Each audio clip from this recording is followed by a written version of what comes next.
So traditional accounting is honestly a lot like sweeping up after a parade just to see how many horses passed by. Right. Yeah. You're just tallying the damage way after the event is over. Welcome to today's deep dive, everyone.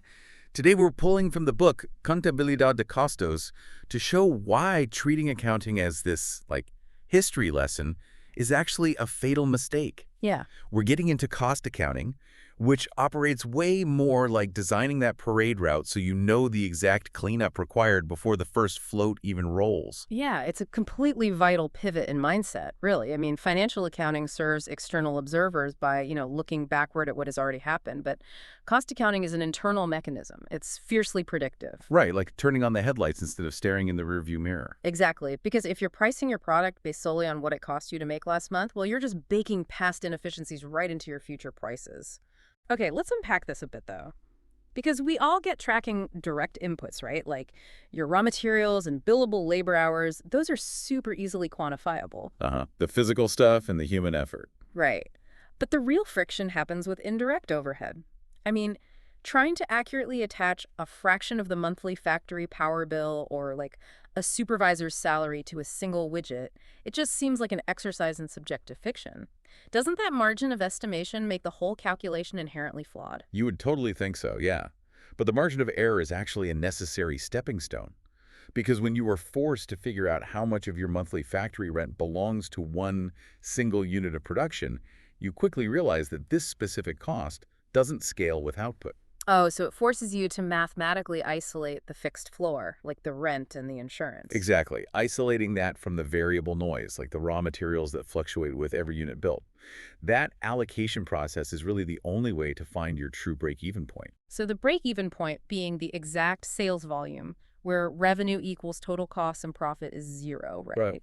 But there's a catch here.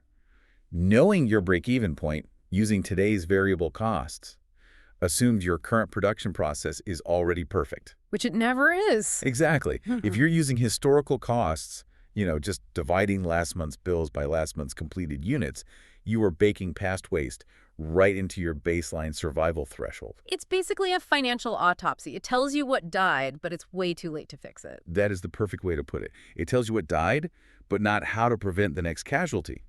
So to build a really bulletproof budget, a business has to move from historical cost to predetermined cost. Okay, predetermined cost. Yeah. And within that, there is a massive gulf between an estimated cost and a standard cost. Wait, what's the difference? Because an estimated cost is just like an empirical guess based on past experience, right? Right. It's a projection of what the cost might be if things run roughly the same as they always have. But a standard cost is a rigorous, scientifically engineered calculation of what a cost should be under optimal conditions. So you aren't just looking at past receipts. Not at all. You are sending industrial engineers out to the factory floor. They conduct actual time and motion studies. Oh, wow. Tracking the exact seconds it takes a worker to perform a specific assembly task. Exactly. And they run material yield analyses to figure out the absolute minimum scrap rate possible for, say, a sheet of steel. It sounds like we're shifting from accounting to pure industrial engineering here. You're mapping out the physical reality of the factory floor down to the second and the millimeter, and then attaching a dollar value to that ideal state. That is the core mechanism, yeah. Because if the engineering team determines that producing one unit should cost exactly $50 in direct materials, $20 in labor, and $10 in indirect costs. Then projecting a 10,000 unit master budget becomes an undeniable roadmap, not just a hopeful guess. Precisely. You eliminate the guesswork. It creates a continuous feedback loop where management compares actual spending against that scientific blueprint in real time. And when a difference pops up, which the field calls a variation, it's an immediate alarm bell. Right. If labor costs for a batch are suddenly $22 per unit instead of the standard 20, management doesn't wait for a quarterly review to figure that out. They go straight to the floor that day to find out if a machine is jamming or if a new hire needs better training. Exactly. It completely changes the entire posture of a business from reactive to proactive. Which brings up a question I really want to leave you with today.